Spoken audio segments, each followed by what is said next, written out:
Good morning. Thank you all for being here. It's a full house, as I'd expected. I'm really very happy to welcome President Adesina back to CGD. And I think the panel we're going to have today, which was sort of 2 years later, will give us a chance to see how he has been translating the vision that he outlined for the African Development Bank when he was last here into implementation. And I know there are many fronts on which there's been huge amount of progress, and today is a good description both of where we've come, but also of the challenges that lie ahead and what needs to be done to realize those challenges. So we thought that the best way to get this session started would be to ask President Adesina to give us his perspective on where he sees the challenges, the achievements, the agenda for action.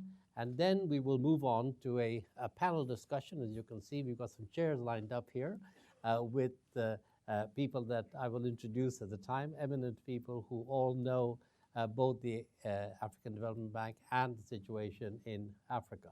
So with that, let me ask Akin, President Adesina, to come and give his talk.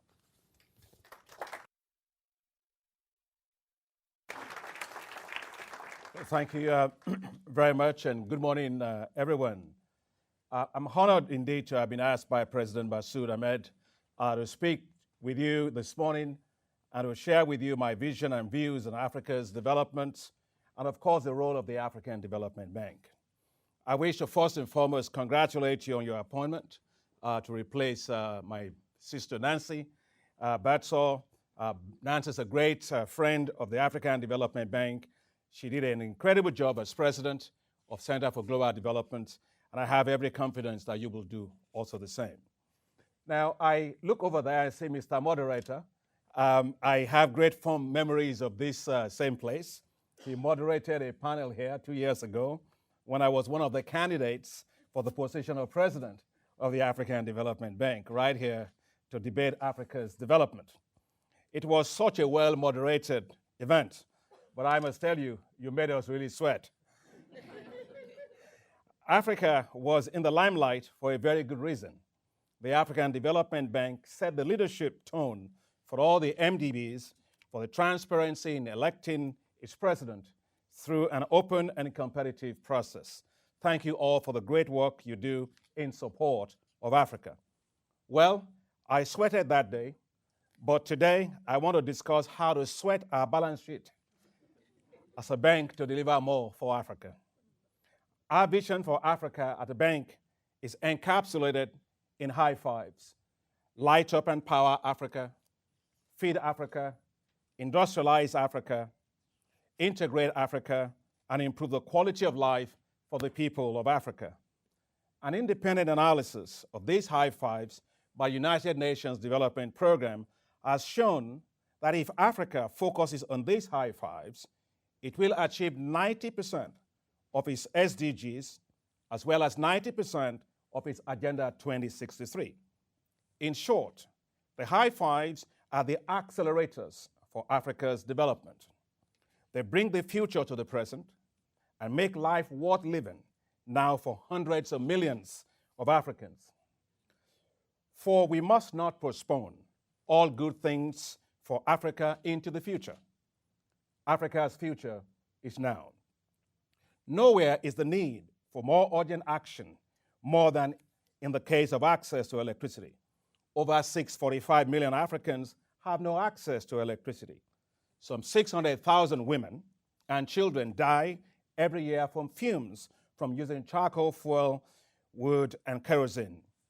African economies stumble in the dark, handicapped by erratic power supply, driving up cost of doing business, and putting Africa off the main grid of economic growth. Low access to electricity is Africa's growth decelerator, but we are taking action. To tackle this challenge, we launched the New Deal on Energy for Africa with a commitment of $12 billion from the bank over the next 5 years, with the goal of leveraging $45 to $50 billion. Our goal is to connect 130 million people to the grid, 75 million people via off-grids, and provide 150 million people with clean cooking energy. We're making progress. We've set up a whole new vice presidency just for power and energy, the first and the only multilateral development bank to do so. Last year, we financed $1.7 billion in the power sector across 19 countries.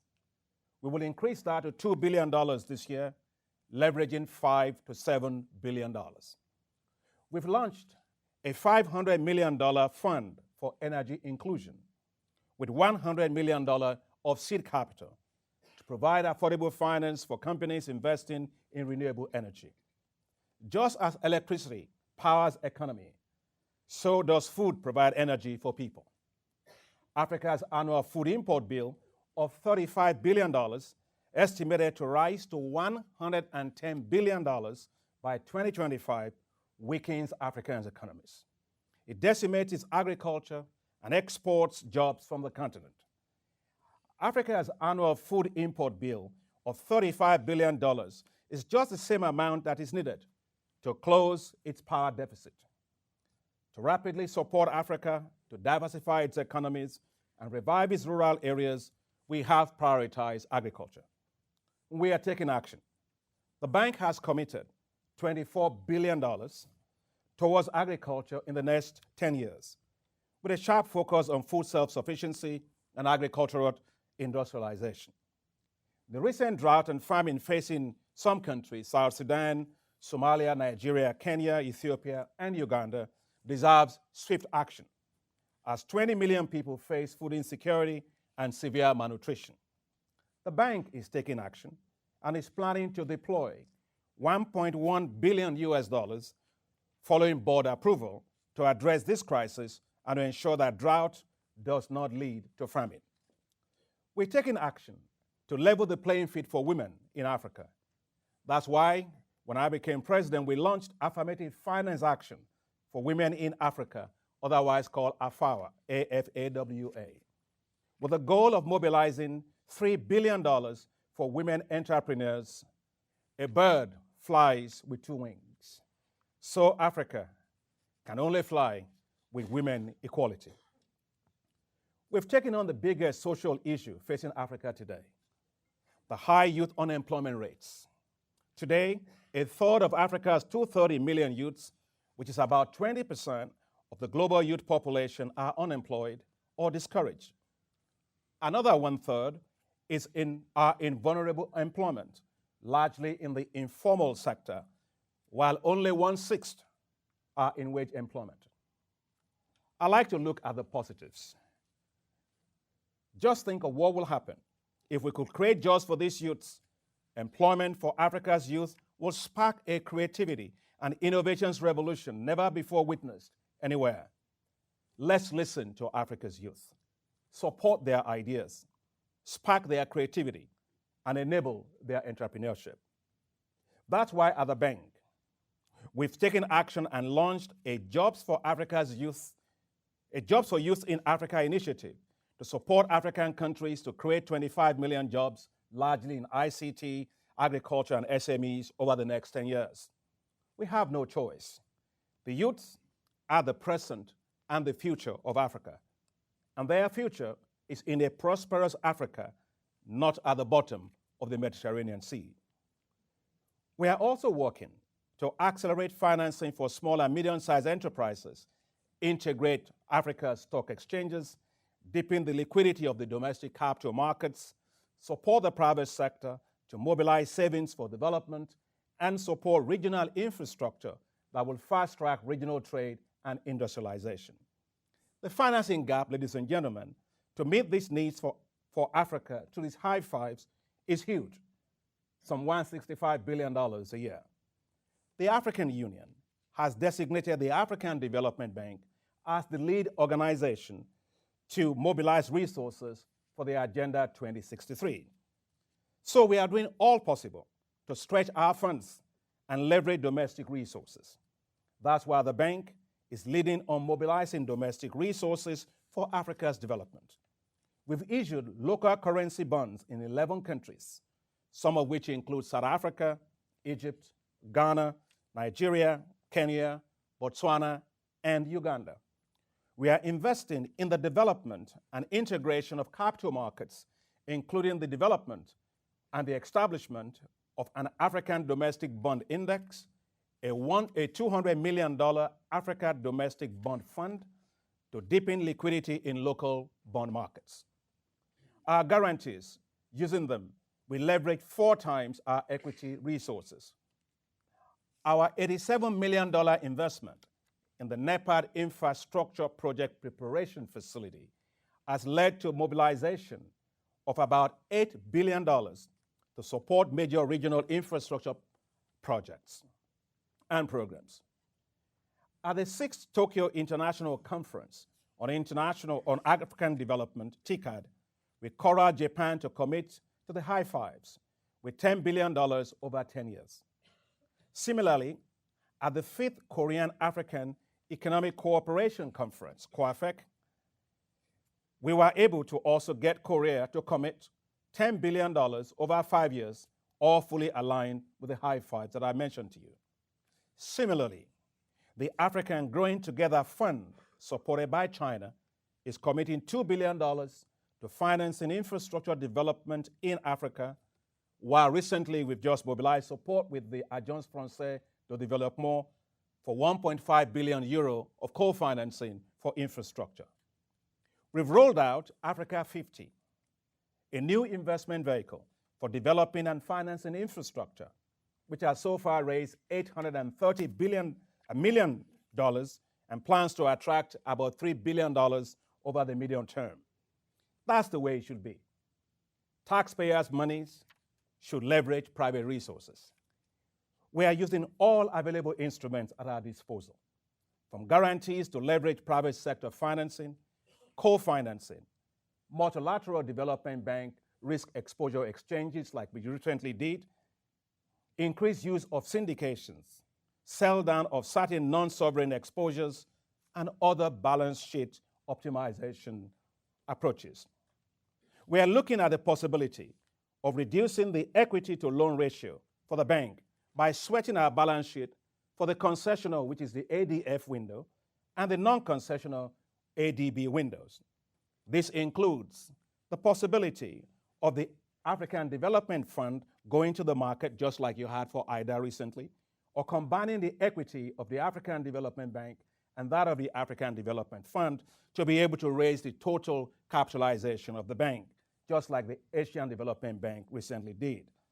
But none of this is easy, I will tell you that. It will involve complex political negotiations and decisions among stakeholders. I wish to thank the Policy Innovation Lab of the high-level panel of the bank, which includes Aloysius, Ngozi, Kojo-Nwela, Nancy, and my dear sister, the former Prime Minister of Mozambique, for their insightful reflections on how to support the bank's effort to do more for Africa. Just as I was getting on the plane yesterday in Paris, I saw an op-ed written by Nancy and Ngozi on the big bond for Africa. What a terrific idea. I welcome the idea, which will help front-load Africa's development and accelerate investments to close its infrastructure gap, including power, road, railways, airways, ICT, water, and sanitation. It will save donors money while accelerating Africa's growth. That's a win-win. It's a big bang idea, a possible game changer, seriously worth considering. We will continue to look at all these options, but none will be enough to meet the risk capital resources required for achieving the SDGs in Africa through the high fives. At some point in the near future, the bank will definitely need a general capital increase. I look forward to hearing from you all on your thoughts about how we can build much needed support for the African Development Bank, Africa's own bank, to deliver more for Africa. With some help, maybe I won't have to sweat too much.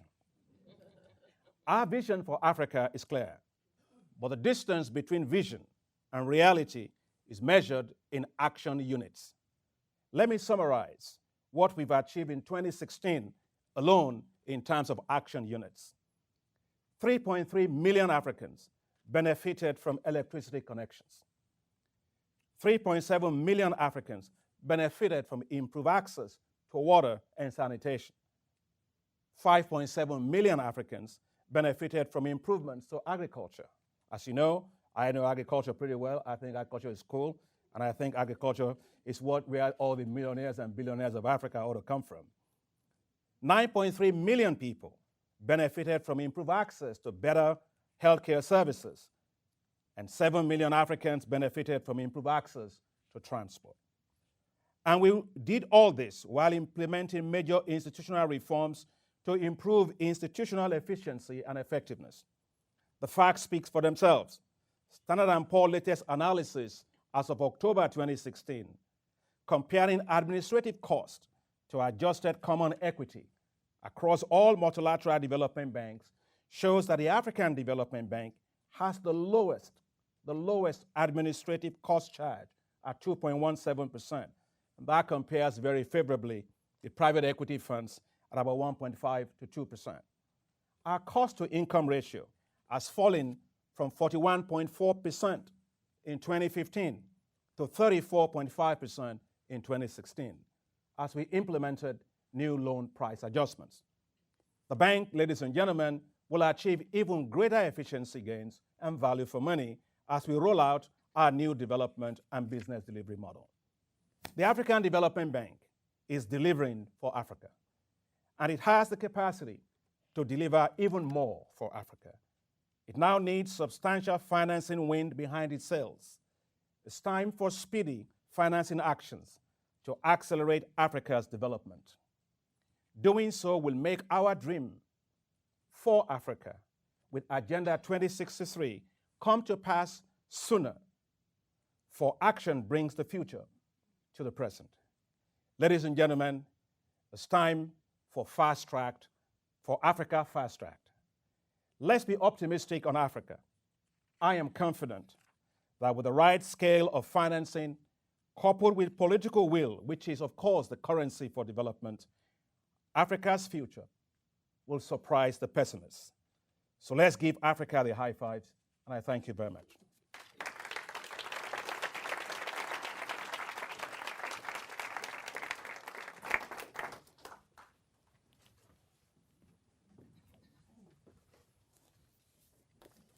We're now going to move to a panel discussion.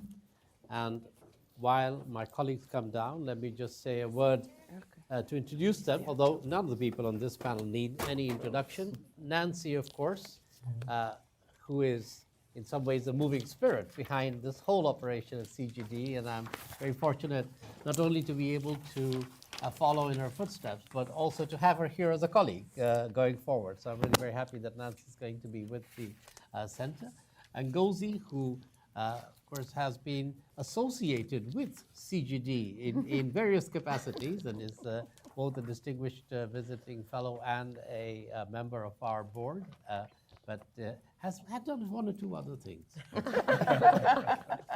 And Antoinette Saye, who's been a colleague with me at the IMF for a number of years, and then before that at the World Bank, and in between, of course, she was finance minister of Liberia, and now, again, very fortunate that she is with us at CGD as a distinguished visiting fellow. So a very nice and knowledgeable group. And before we get into a discussion, what I'd like to do is really ask each of you to give your sort of 2-minute reaction to what President Adesina just said, both in terms of what's been achieved and the challenges that lie ahead. Is there anything that particularly strikes you or resonates with you, or you think maybe we need to sort of raise a question about? So let me start with, when I start with you, Nancy, and then I'll come to Ngozi, and then to Antoinette. And that Okay. Well, what struck me about your remarks, Mr. President, was the excitement that you conveyed behind some big changes that are going on and can be built on in Africa.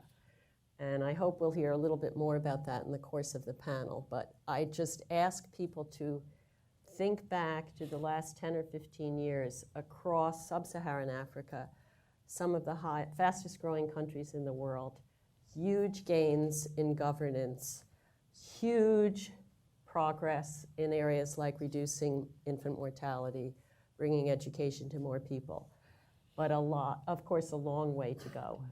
So the first thing for me is that.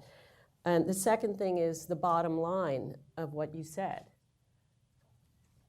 All this potential for the continent of Africa, not enough financing. I think you said a number of things that suggest a lot of creative thinking about how to move on the financing.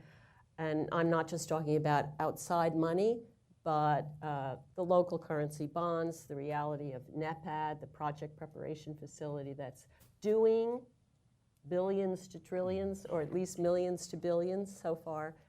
So those would be the two things, is a lot of excitement, new generation of leadership, institutions in Africa at the continent-wide level being created and built up and becoming more effective. Not enough financing. Okay. Nkosi.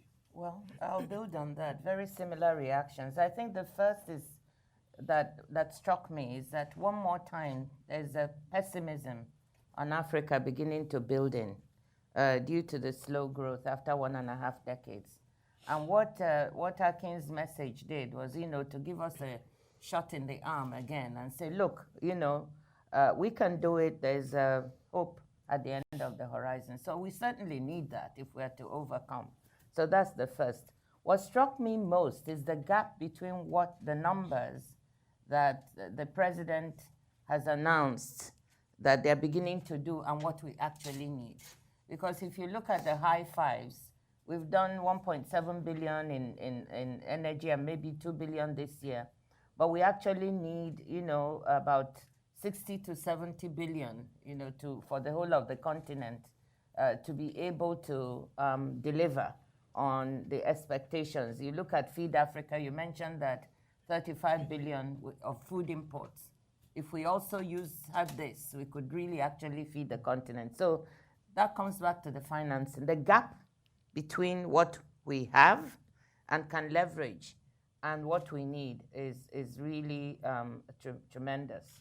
And the third thing that struck me is the efficiencies. I don't think many people know about that. When you talked about what efficiencies you've been able to gain so far, I think we need to say a lot more about that because not many people are aware of the changes that are being made.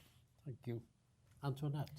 No, I was just as excited, I think, listening to President Adesina about his vision for the region, of course, and the bank's role in really helping to realize the potential there is there. And that's the first point to make, of course, building on what Ngozi was just saying about the pessimism that is developing and the need to really remember the huge potential there is for robust and sustained growth in sub-Saharan Africa. Having said that, I also want to underscore, I think, the need to really have a sense of urgency as much about the financing, of course, that is needed to help countries mobilize that, but also about the actions that countries themselves need to take rapidly to mitigate the very difficult potential consequences of not adjusting to what has been a really huge shock, especially to oil producers in the region. 2.5 years later, we see some measures taken, but not all that needs to be done. And the risk of not quickly addressing those issues is a much harder landing than countries have seen already. We've seen negative per capita growth in the region for the first time. We don't want that to happen. Of course, accompanying that adjustment has to be adequate financing to help countries manage that, and including from a much better resourced African Development Bank and leadership there. Thank you all. So I think you've all raised one important topic, and maybe we can talk a little bit about that first, which is really this whole issue of how do we mobilize adequate financing going forward, and maybe break that up a little bit into the private sector, its role in promoting development in Africa, and then a little bit what come to the MDBs and the African Development Bank in particular, sort of your role in going forward. And maybe President Adesina, what I would like to perhaps get your thoughts on initially is, what is it that your private sector interlocutors with whom you and your colleagues are in contact all the time, what are they saying is holding them back from investing more in Africa, in the infrastructure, but also beyond that in Africa? And what is it, to build a little bit on Antoinette's point, what is it that countries in the region and institutions like yours can do to help bridge the gap between the needs on the one hand and the financing pools that are there? So, we have a lot of discussion about billions to trillions, but so far I find it's kind of floats a little bit at the top. When you go down and say, well, how are you going to make this happen? You have the same few examples, which are mostly billions to millions rather than billions to trillions. So what do you take away from this conversation? Well, first is I think that back to what Ngozi was saying, and also Nancy on the pessimism thing, I think we just have to get it right when it comes to Africa and growth. Yeah. If you look at the average growth rate for Africa, I mean, from the bank, we projected that was going to be about 1.7% last year. It was very down. But our revised estimates pull it up for last year to 2.2%. And this year is going to go to 3.4%. But those numbers don't tell you the real story. I mean, you take, for example, Africa today. You have 31 countries that are actually grown at 3 to 5%. 12 of them grown at over 5%. 19 of them at 3 to 5%. So in a world in which, if you're swimming and your head is, I'm not a great swimmer, by the way, but I do know this about swimming. Your head, if it's above the water, you're doing well. And so in a world in which everybody's head is under the water, Africa is actually quite resilient. I think that's a very important point to recognize. Second is that when we talk about mobilizing private sector investments into Africa, the reforms that Africa is actually doing is actually quite tremendous. Last year alone, 30% of all the global business and regulatory reforms were done in Africa. And so Africa is the place that you're having a lot more of those reforms happening. But the money to develop Africa, I would say, a lot of money actually exists on the continent itself. If you take the pension funds, roughly maybe about $364 billion right now, and that will likely grow to about, in 2030, to about $1 trillion. Pension funds, sovereign wealth funds, are being invested outside the continent in money market instruments where you're earning negative real interest rate and so on. So, I mean, of what use is a sovereign wealth fund that's not investing in Africa itself? What's the point? And others will not invest in Africa if you aren't investing in Africa. So I think that what is needed for those institutional investors is to actually help them to create an infrastructure asset class that will allow them to invest a lot in Africa, but also to handhold them. Front load a lot of project finance that allows risky projects to be developed. And then bring in all these pension funds, sovereign wealth funds, in the later end of it, when you have a much more steady stream of revenue that they can actually get steady incomes from. What we can do as a bank, I think, is to continue to help to de-risk a lot of these investments. Because one thing that we have is that we do a lot of partial risk guarantees and partial credit guarantee facilities that can allow private sector to really come into areas in which the risk return is so high, but they may not want to come in because of the high risk. And so we do blended finance. We do quite a lot in those risk sharing facilities. The last thing that I just want to say about getting the international global pension funds and so on to come to Africa is also with regard to what we do to improve macroeconomic stability on the continent. Because at the end of the day, I mean, you have two former ministers of finance here, they will tell you it all comes down to how are the macroeconomic environment, how stable is it, how much confidence do the investors have within these economies. And that's why for us as a bank, we've decided that towards the end of this year, we will launch what we call Africa Investment Forum. And the whole idea of that is to get the global pension funds and the sovereign wealth funds and others to Africa, and to work to improve the general business and investment environment, because you have an asymmetry. The money is somewhere else, the need is somewhere else. So how do you bridge that? That's going to be the key role for this investment forum, which is not going to be a talk show, by the way. It's going to be totally transactional, bringing investors and those that have project developments together, and then we can go into help to de-risk a lot of it. Thank you. Anybody else want to take a crack at what's holding up, what can be done to bridge that gap? Nancy? Well, I wasn't going to answer exactly that question. All right. I wanted to make a complementary, COMPLE point about financing. You know, the African Development Bank built up an incredibly good, what I'd call a comparative advantage in infrastructure and in regional infrastructure in the last 10 to 15 years. And much of what you're saying reflects further building on that, bringing together, you know, the whole blended finance issue, working on macro policy with finance ministers and others in the region. I just wanted to say a word on the additional challenge of truly concessional finance and using the example of education, which I've become aware of because of the work we were doing here at CGD for the Gordon Brown Commission.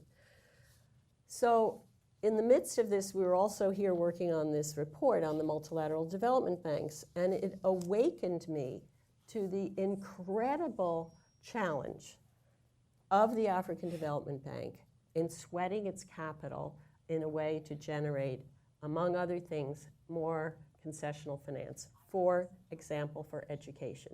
So I just want to give you some numbers.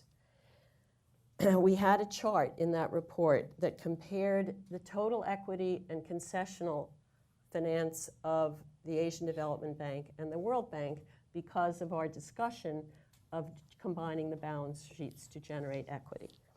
So I just want to give you the numbers now for the World Bank compared to the African Development Bank.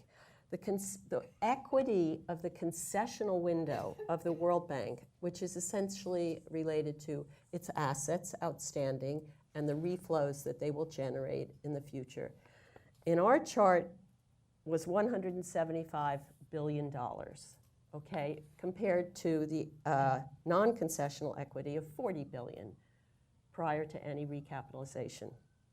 So of the $175 billion, let's figure in a world where the poor are more and more concentrated in Africa, where population will double, where there's a youth bulge, that ultimately that equity in the concessional window represents a future for IDA in Africa that's quite large.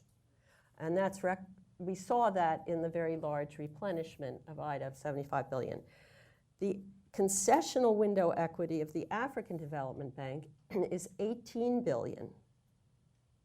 So we're talking about a 5-to-1 difference in future reflows that can generate concessional resources. The non-concessional equity is also very different. Even though the shareholders of the African Development Bank did a larger proportional recapitalization after the global financial crisis than they did at the World Bank. So, and the recent replenishment of the concessional window at the African Development Bank in terms of shareholder commitment was equivalent to what was done in the World Bank. The difference in the huge replenishment of the World Bank is the decision to borrow against the equity and the reality of greater reflows. Okay, so many numbers, a long talk.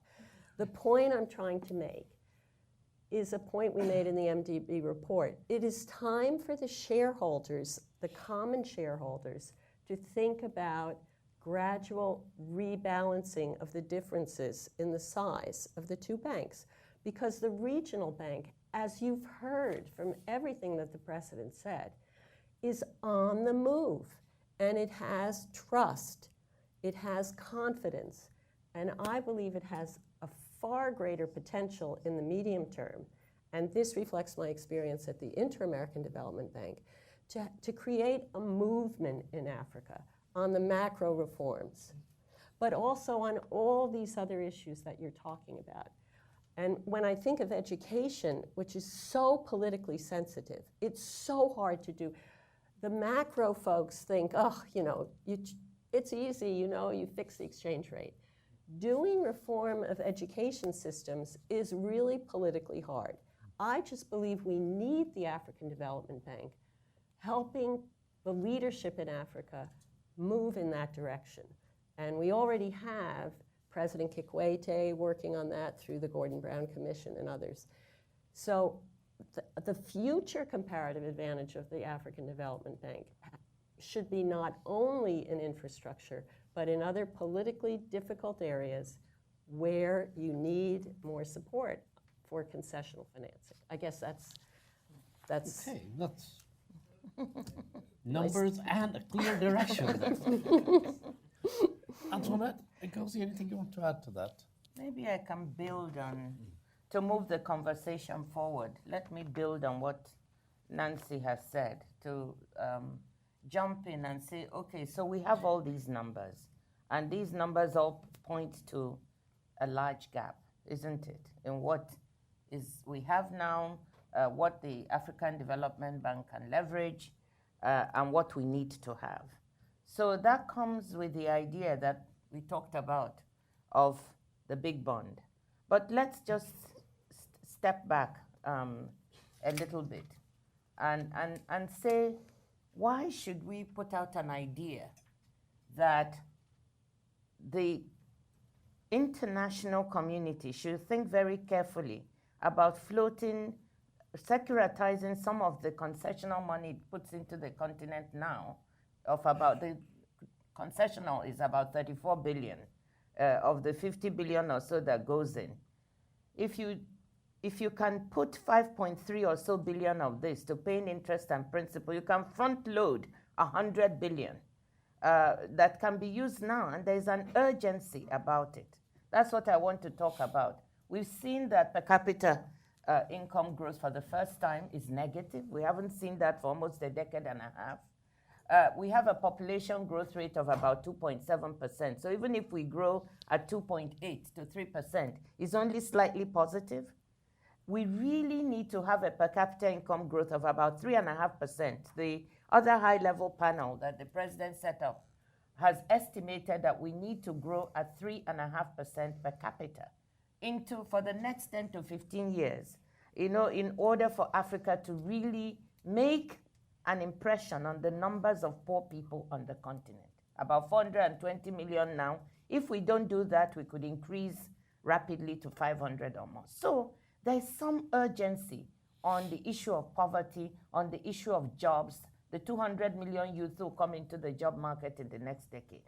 We need to act now. So we've made this proposal that, look, this makes sense. This is how we can do two things.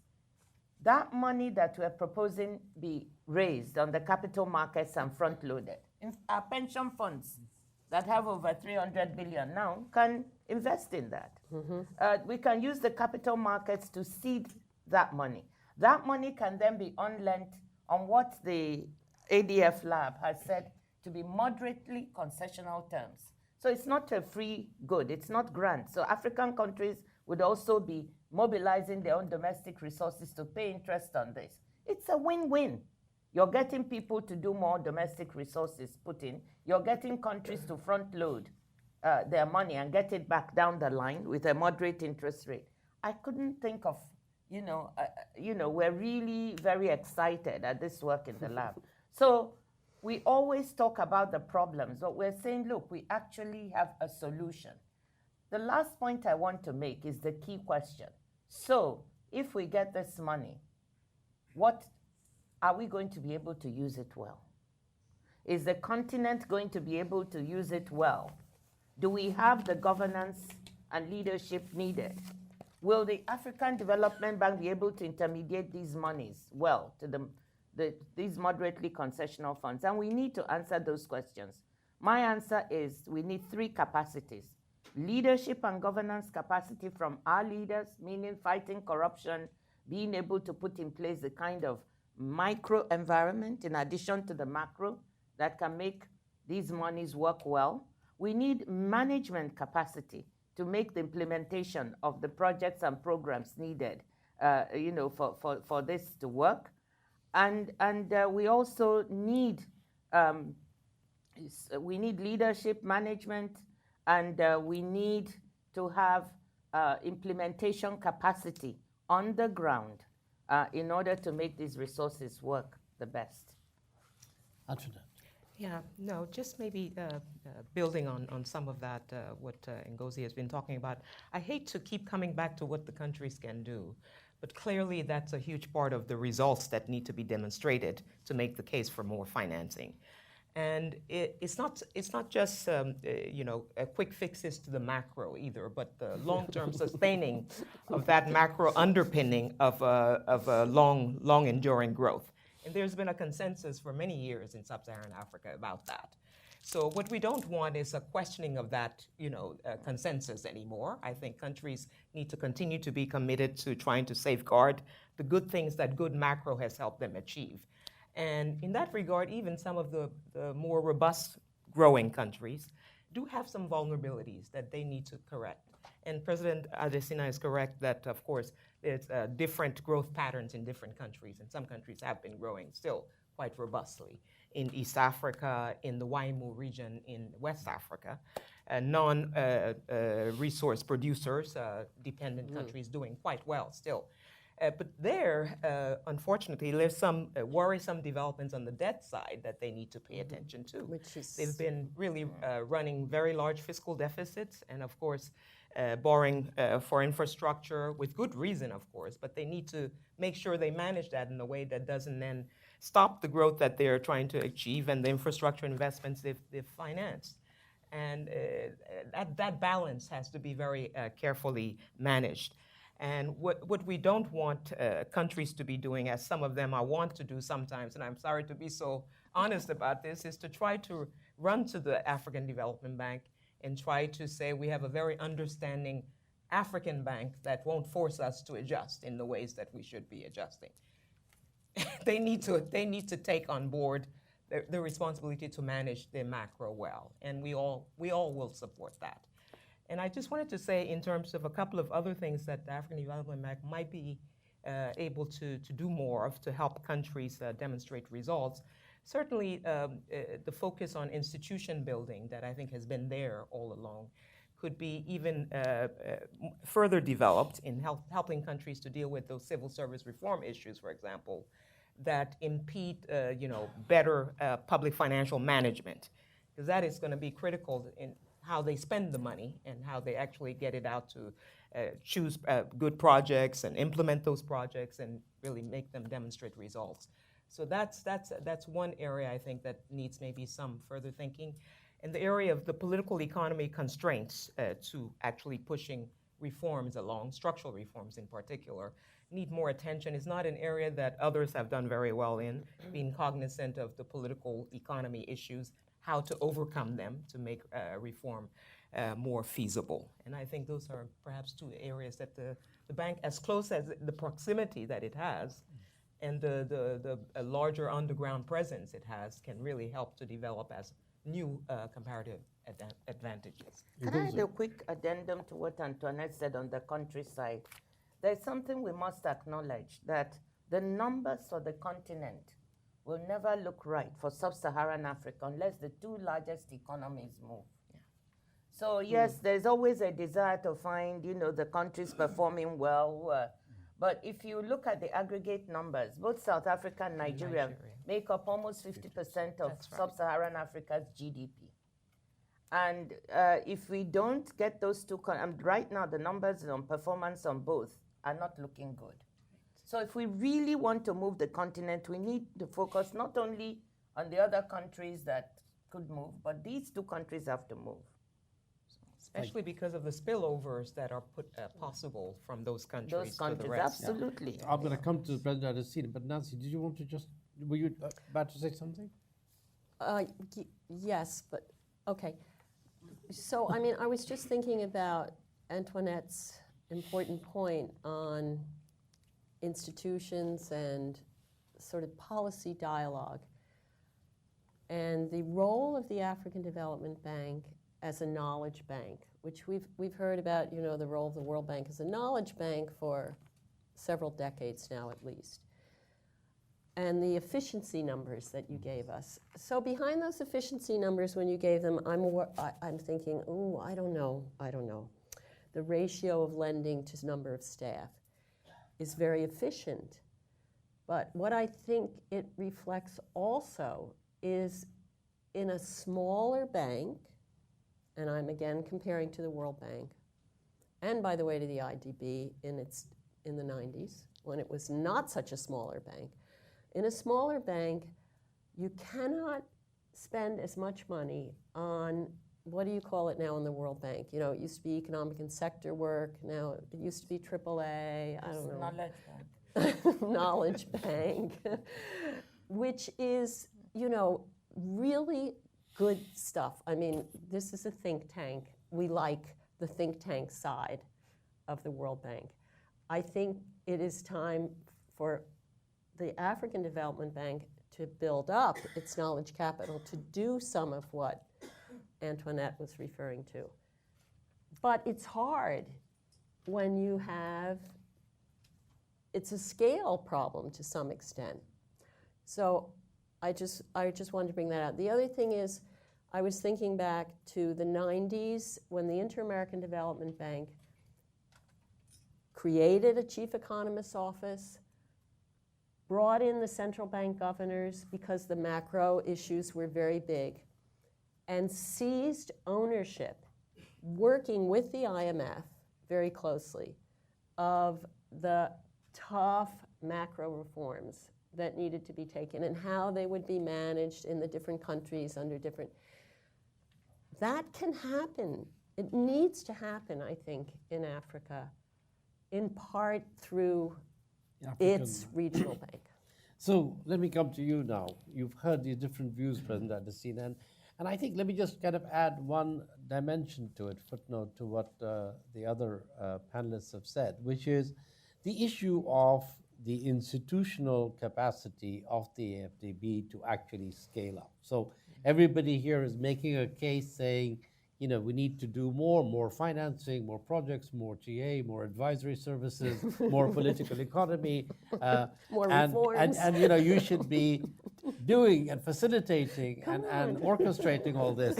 And yet I also know that, you know, some of the recent reviews and the discussion, particularly in the replenishment, was the question of, you know, the institutional constraints to scaling up, including, you know, institutional constraints in the AFDB itself. So how do you see this agenda? How do you see the way to overcome and alleviate some of those institutional constraints so that actually we can go from a discussion about what's needed to a discussion of what's actually going to then happen on the ground? No, thanks. But I want to come back to what point Antonia was mentioning, because I think it's very important. This whole issue about the debt situation in Africa. I want to be clear that Africa doesn't have a debt crisis. Because if you take a look at the debt to GDP ratio for Africa today, 2016, maybe 2016, just about 22.3%. You look at 2009, just after the financial market problems that we have, at that time was about 23, 24%, right? So the countries are going to the market to borrow money, yes, but I think about 70% of those that are going to the market to borrow money are borrowing money for growth-oriented infrastructure, which is good. That's a good part of borrowing money. But if you're borrowing money to plug in your budget deficit, then that's a different kind of thing. I think we want people borrowing sensibly to use things that can actually induce growth. I think that's the point that we all have to make.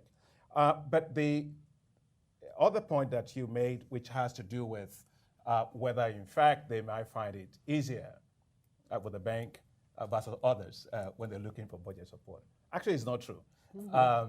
The fact is the African Development Bank makes quite a number of counter-cyclical budget support, as we should, when countries go through downtimes. That's when they need help, not when, you know, if you're sinking in the sea, I have to help you to first float before I start teaching you lessons on how to swim or something like that. But we provide that, but we do it in synchronization with both the IMF and the World Bank. I think that's very important. Sometimes the messages don't get across that we do, but in fact we do that. That's actually how we do it.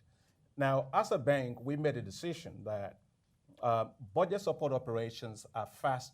They use up your capital very fast. And so we've actually had to cap already our budget support operations to no more than 15% of our total operation in any given year. I think last year was about 22% or something like that. So we want to cap that to be able to do that. But reforms are fundamental. Macroeconomic policy reforms, fiscal consolidations, as countries will actually do, and also to expand their taxable base to be able to get a lot more tax money. Today, Africa is not doing too badly. I mean, right now it's about $500 billion, although it's been staying there for a while in terms of tax revenues. But we need to significantly raise tax revenues so that we can use that to actually finance a lot of Africa's development. Now, with regard to the Knowledge Bank, I remember when we were, my big sister Ngozi was the one plugging for me on the campaign floor during the elections. And I remember during the interview panel, I was asked a question, what do you think is the greater asset of the African Development Bank? As you remember, and I said, the greater asset of the bank is not its money. The greater asset of the bank is its knowledge capital. It's the knowledge is the most important thing, and the trust that it has with all its shareholders. Now, the African Development Bank can walk into place, and I can have a very honest conversation with heads of state that anybody else may not be able to have. We're doing that for energy, for example. I've said that for heads of state to stay in power, they have to give power. It's that simple. Nobody wants to be in the dark. And so that honest conversation from your trusted bank, it's very, very important. But we are also a knowledge bank. When I became president, I said that, well, look, this whole thing about you got a chief economist position, which is all the things that came from the World Bank days and so on. It's okay. You can do blue sky research, but people don't eat research. You've got to focus on what really matters. And so I said that we have to reform the entire chief economist complex, as it used to be called. We now call it the Vice Presidency for Economic Governance and Knowledge Management. That's because we're putting knowledge management at the front and center of what the bank does, and also economic governance to be very, very important. Antoinette did a great job at the IMF, and countries will come to IMF when they're in desperate situation. It's almost like in medicine. You want to make sure you have a good patient that you take good care of that doesn't have to always go to the emergency ward. So I think we are committed to working very closely with the IMF on building that capacity of countries to manage macroeconomic, the environment better to avoid that crisis.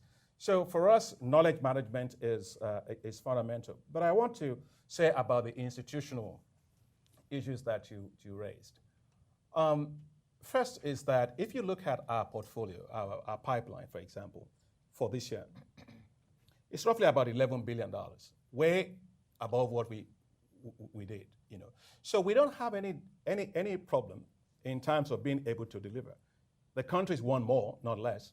They want it faster, not slower, right? And we have shown that we can deploy money fast. Last year alone, we did well over $10.4 billion in terms of approvals for the bank. It's the highest in the history of the bank.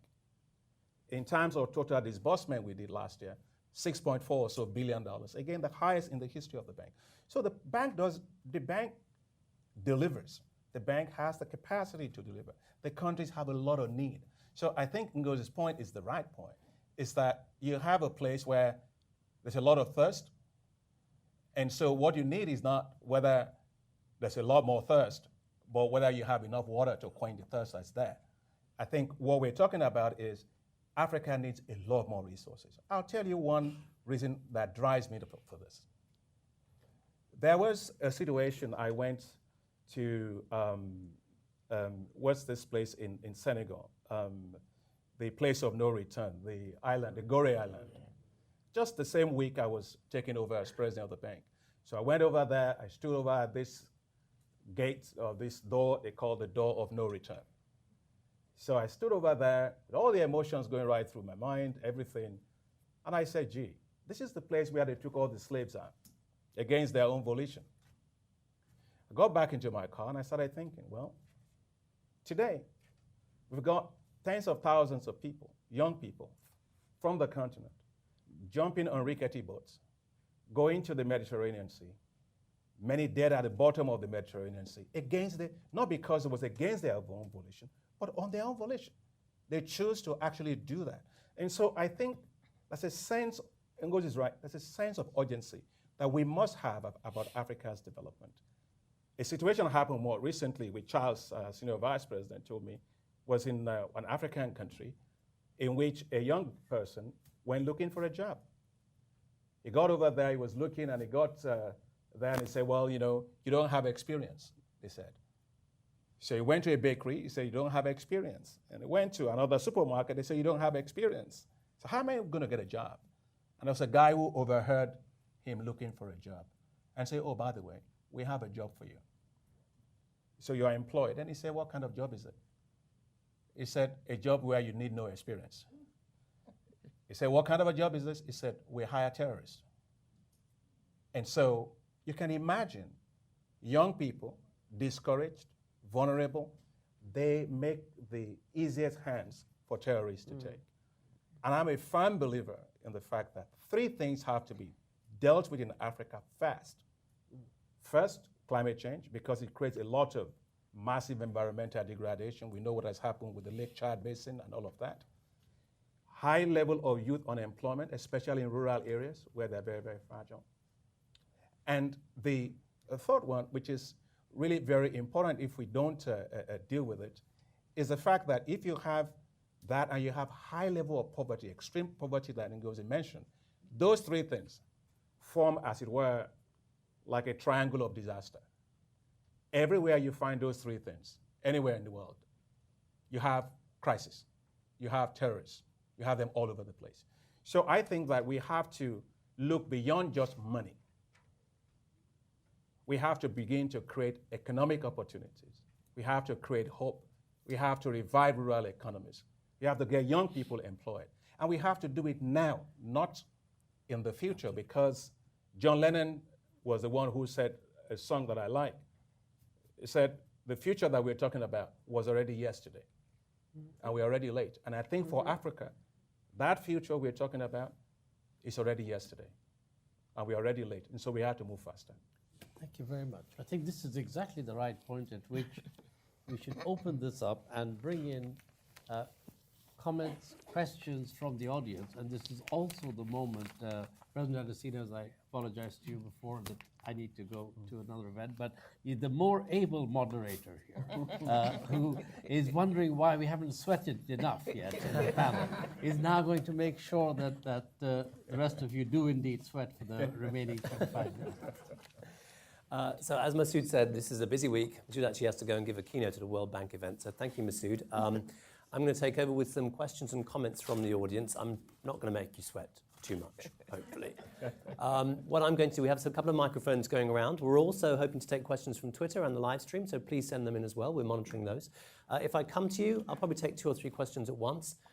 Please stand up, say your name, your affiliation, and then I encourage you to move straight to a concise and focused question. So we have lots of hands going up straight away. So let's start with this gentleman, and then this lady, and then lady at the end there as well, and we'll move through beyond that. Hi, I'm Samander from IFC. So I 100% agree with you on the comment you made about Nigeria and South Africa pretty much kind of shaping the view of Africa. And Nigeria did pretty well economically until a few years ago, and Nigeria and South Africa as well, they have kind of slowed down. So as an investor whose view is like pretty much like in private world, it's like if you have to be in Africa, you have to be in Nigeria. And with all the negative news around Nigeria, then it's like, okay, you know, we are not going to Africa, but there are some really great countries in Africa. So how, as like policy, you know, African Development Bank can, you know, help shape the view on this, that there are other great countries for investors to invest. It's not just Nigeria and South Africa. Okay, let's take the next question as well. Hi, President Adesina and panel. Thank you very much. I'm Radha Muthaya with the Cook Stoves Alliance. President Adesina, a couple of years ago, you announced very boldly as part of the High Fives a focus not just on electricity, which most people think about when they think of power, but also clean cooking energy in homes as well. When you talked, and of course they address it, addresses climate change, addresses rural areas, youth, etc. But in your actionable units, you didn't necessarily mention anything around that in the last year or two.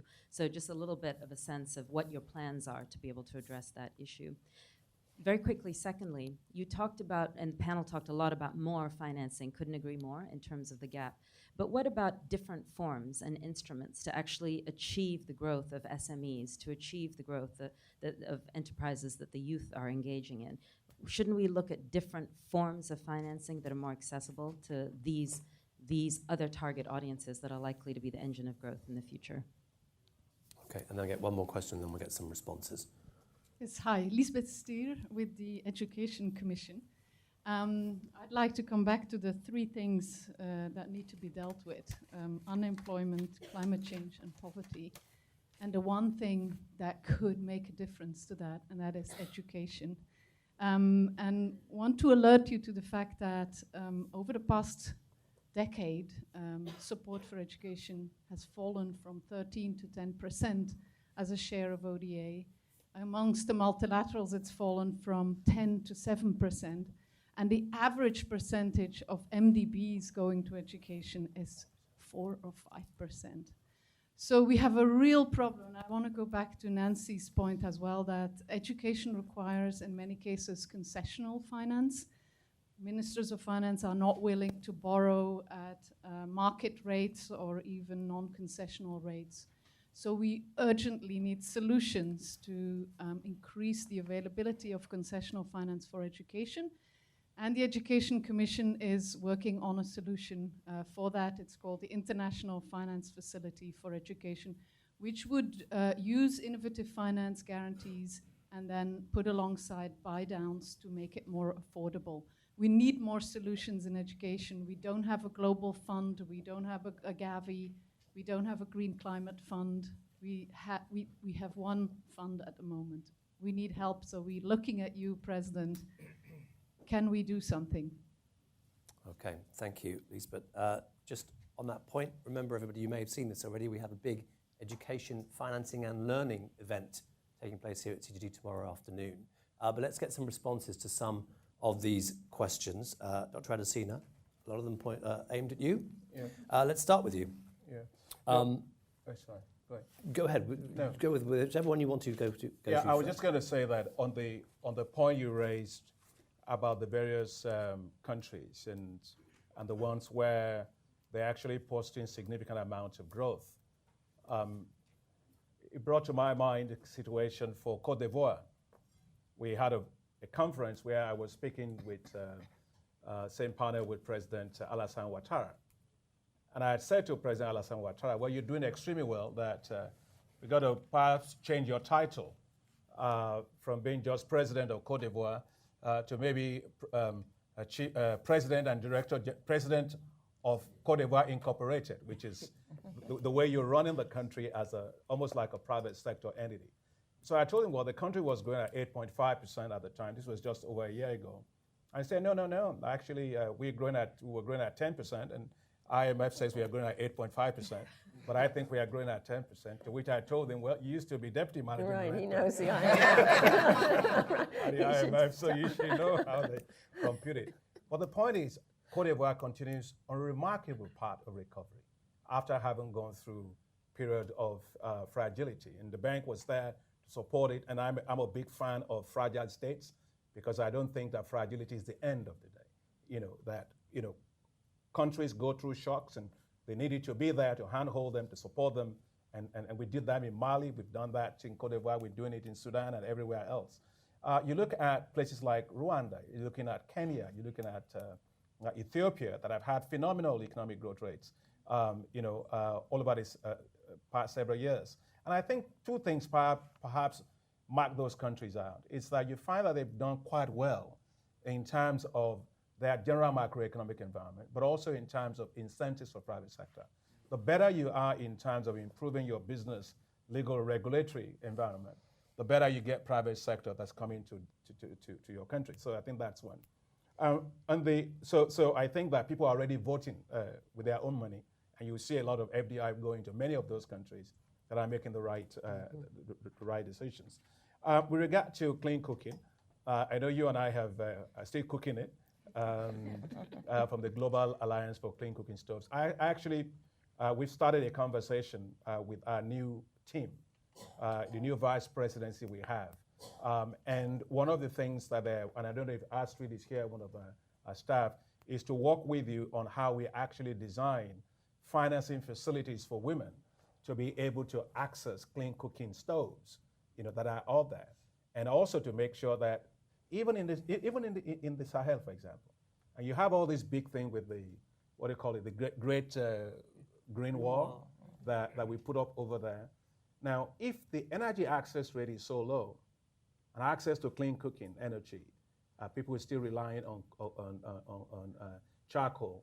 It just means that Great Green Wall is actually a big pile of firewood that's waiting to be cut down. So it's in our interest to accelerate access to clean cooking energy, especially for women. I, grew up, with my mother using firewood and kerosene, and I know how terrible it is. And I know that today, 600,000 people, as I said in my remarks, die, mothers and children, just cooking a decent meal. Makes no sense that they have to die because they're trying to cook a decent meal. So a lot of work has to be done in that. A lot of what we are going to do under AFAWA, the Affirmative Finance Action for Women, is actually to improve access to women to be able to invest in clean cooking energy for themselves and for their households. On the youth question that you raised, we have 3 instruments that we are deploying for youth on the continent. One is something we call Enable Youth, which is in agriculture.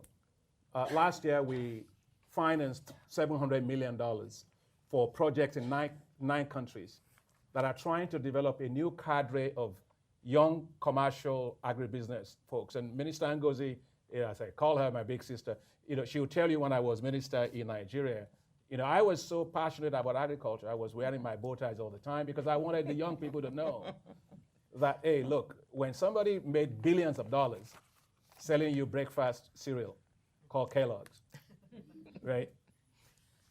Food is where the money is, right? All of you eat breakfast cereals and all of that. But no, I wanted them to know that agriculture is a business, and it's a very, very viable business. If it's not, why are we spending $35 billion importing food if it's not a good business? And so I think that we want to generate a new cadre of young commercial farmers that take agriculture as a business all across the continent. The second one is what we call Boost Africa. It's a $200 million financing vehicle we put together with the European Investment Bank. And it does private equity, it does investing in incubator facilities, accelerator funds for businesses of young people, because we've got to trust them. And trust means if you trust it, then give me some money, put some money behind me. And so we're putting our money behind the young people. And the third thing we are trying to do is to address the future skills. Because to education, we can pour all the money we want into education. But if we are not training people for the jobs of tomorrow, but teaching them for the jobs of yesterday, it's not a good use of money. So science, technology, education, mathematics are fundamental areas if Africa is going to actually join the 4th industrial revolution. So as a bank, we've decided that we need to invest a lot more money to help on creating a new digital economy for Africa. So investing in ICT, investing in computer coding centers and so on are going to be the areas that we invest in. But lastly, just to say something about education. I know all of us here know the value of education. If it was not education, none of us would be here. And some of us come from very, very poor households. My father was a farmer. So I know without education, I wouldn't be here. And so I fully endorse the work that's been done by the Global Commission on Education and the great work that Gordon Brown is doing. You're right, only 4% of the total MDB financing is going to education. We should do more on education because that's really where you build. Human capital is where everything begins, and that's the future of countries. Okay, let's get some other opinions on some of these questions, Ngozi. Yeah, just to add to what the president said on a couple of points. First, on education, I strongly want to support what Lisbeth said and Nancy and yourself. We are fast becoming the continent where children are out of school, where by 2030, if we continue on present trends, you will have a whole generation of children who cannot even read or write, or the quality issue is very difficult. So we really need to do something dramatic. But my thought is that if we can get some traction on this financing idea that we put forward on the big bond, it will result in moderately concessional resources, which can be used to finance other activities, leaving room for some concessional resources that maybe ADB could leverage into the window, either for buy downs or to fund the window itself. So I think the two go hand in hand. We need to increase the total quantum that is available, and then see how we deploy that in various ways to meet some of the needs. On the investment issue for both the two large countries, I think we need to take the long view. And investors really need to think, do we want to be out of these countries? And when the time comes and there's a turnaround, we find that we have our pants down, so to speak, and we have to scramble. Or do we really take the long view and also go into these countries? Because I think the potential for the turnaround is there. That's the way I would look at investing in Nigeria and South Africa. And that's why I'm making the point that yes, we have all the other countries, and by all means, we should always remember that there's differentiation on the continent. And some countries are doing well and should be invested in and rewarded. But I still insist on those two countries. One, they need to get their act together, no doubt about it. Some of the policy consistency that Antoinette was talking about, and even some of the debt dynamics. Just a little bit on that one. There are a few countries, yes, the president is right that, if you look at aggregate numbers for the continent, they don't look so bad. But if you look at some countries, In fact, they've gone up to about 42%. 42. So Okay, it's but higher even than then, it okay, so was, some people say maybe for those kinds of countries, a threshold is 40 or so. But if you look at certain countries, you get alarmed at what is happening. And we are not looking at domestic debt. The issue of domestic debt is really concerning. So we need to look at some of the macro. They need to clean up their policies. But that being said, I always remain very excited about my own country. No matter how chaotic or whatever we do, I think that it's such an exciting country. I think the potential there to be tapped is enormous. So I would just say to investors, what I always say to them, yes, we really need to clean up our act. We need to get some consistent macro policies in place and micro. We shouldn't shy away from saying that. But at the end of the day, it is still a country where I would say strongly, take the long view and go in. Okay, now, Antoinette, in a minute, I'm going to ask you to think about this point about how you shape a different view of places to invest for investors beyond Nigeria and South Africa. But Nancy, very quickly, Ngozi just mentioned this about your big bond idea, the op-ed that you guys just wrote, copies of which are available outside. This echoes a question that we've had on Twitter from someone called Danielle Porfido, who asks, how can the big bond idea be expanded to meet needs like grey matter, so I'm assuming that means education, and nutrition, so health and education? How can you use that big bond idea to expand funding for those?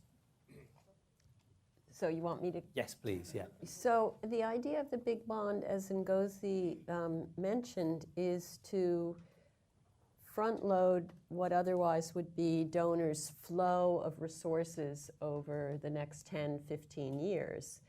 But it doesn't really cost the donors anything in the short run. That's the win-win part. They put up these guarantees, and then, in effect, countries in Africa help finance those guarantees, because instead of getting grant money, they get very low-cost loans, but they are loans. Now, this can be applied to any number of different issues. So Lisbeth, I think is, she's certainly convinced me recently, as has Ngozi, that it's, and you are also saying this, on the education front, it's absolutely urgent in Africa. At the same time, we believe here at the Center for Global Development in outcomes. And the Gordon Brown Commission report is very clear on the goal is learning. The goal is not necessarily stuffing schools with children where teachers are not present and children are not learning anything. The goal is learning. So I think in the case of a big bond or a IFED, finance facility for education, that's where the African Development Bank is so important, because it's tough to go from paying for inputs with your domestic resources, which are financing teachers, and teachers have unions, and teachers have political power, to financing learning and how to do that. And in every country, it's a different challenge. Liberia is doing a fascinating thing right now, trying to get right to the bottom of how we get learning. So I just think we need the African Development Bank helping to lead a movement of the kind that President Kikwete is now promoting. What they did in Tanzania with the focus on results, he's going around and speaking to other heads of state, and that is a role where the African Development Bank can be so important in generating a sense of ownership across the continent, that what's important is education, and around education, what is important is learning and measuring learning and knowing what children are learning and paying for that kind of getting the donors and the bank to support a process in which the outcome of learning, there's progress that's demonstrated and measured. Can I just say something on Respond very briefly. on the learning point to the nutrition? I think that's the point that they were making. If you take a look at Africa today, it's quite sad that you have about 54 million kids that are stunted. And we can repair a bridge, we can repair a road, we can repair a rail. We can repair damaged brain cells. And so I've always said that the most important infrastructure that we ought to be building is the gray matter infrastructure, because that's what does what Nancy is saying. That's what prepares kids to be able to learn. And at the bank, we've launched a major effort on this. I've launched something called the African Leaders for Nutrition, co-chaired by myself and former President John Kufuor of Ghana. We've got Bill Gates, Kofi Annan, and others that are working with us on the African Union to see how we drive down the malnutrition and stunting rates in Africa. Because if we don't do that, then the learning outcomes that you're talking about will certainly not happen. But that's why I want to borrow from what you were saying, and you and Ngozi were saying about the big bond idea. Because when it comes to nutrition, one could basically launch a nutrition social impact bonds in the same way, in which the countries will actually front load financing to be able to support nutrition today, to save their population, put their kids in school, make sure that they were learning, because it will pay off later on in terms of kids staying in school, kids learning in school, increased productivity, employment, and life quality, and so on. That will pay back all of what you will have put in. So I think that's what my idea will be, is that we can, the board are symmetrical. We can actually have a nutrition social impact bonds as well to go with it. Okay, Antoinette. No, I just flag a point that I don't think has come up enough, and that is one of the things I think countries can do. When you look at what countries' foreign direct investment is still flowing into and still attracted to, certainly in East Africa, there's still considerable interest and considerable action still on the ground. And one of the things I think investors are looking for, and perhaps other countries can do better at, is more progress on the regional integration issues, or at least making for larger markets that attract investors. And if you look at West Africa, I mean, despite the existence of monetary unions in West Africa, trade flows, trade relations in those countries are very limited. And there's not a lot of trade. Formal. Formal trade. Formal. This is true. Formal trade. Exactly. Exactly. And so, regional infrastructure is a big part of it, but also, reducing those non-tariff barriers that are considerable are also things that countries can work on to make their region more attractive to investors. Okay, we are bumping right up against the end of our allotted time, but I will take one more question. So no pressure whether I pick, but it better be a good one. And madam, you've had your hand up since the beginning, so I'm going to give it to you. Let's just wait till the microphone comes over to you. So if you could just stand up, tell us who you are, your affiliation, and move straight to your question. There is some lunch available after this, so people are going to want to get to that. Trust me.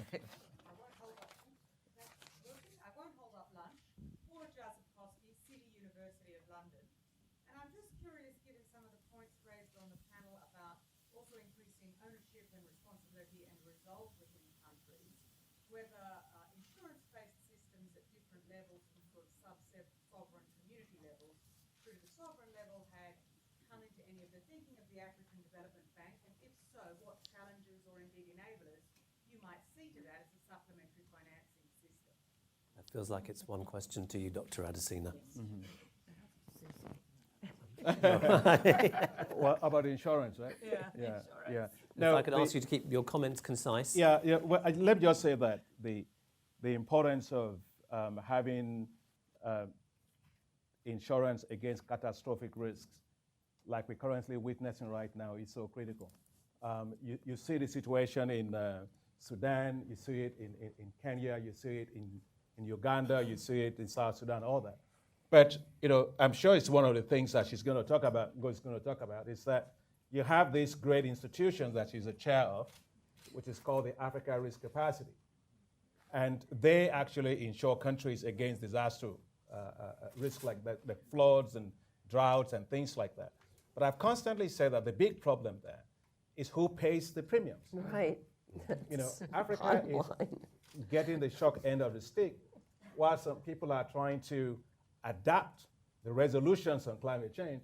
What we need is for people to pay up for what was agreed on climate change, because we're suffering. So if the premiums can be paid for countries to be part of the Africa Risk Capacity, then they can make payouts in case you have the kind of catastrophic events like you have. But I pointed for her, but I'm sure she can point for herself on that one.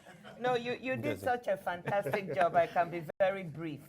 We have this weather-based insurance mechanism, and 32 countries are members now. In fact, our biggest salesperson is the president of the FDP. So, but what we need, out of those 9 when it joined and to pay the insurance premium, we're at about 6 now, because it's not so easy. So precisely the point is countries are willing, but if we had a mechanism to help them do it for the interim, whilst they work it into their budgets, that would really, really help.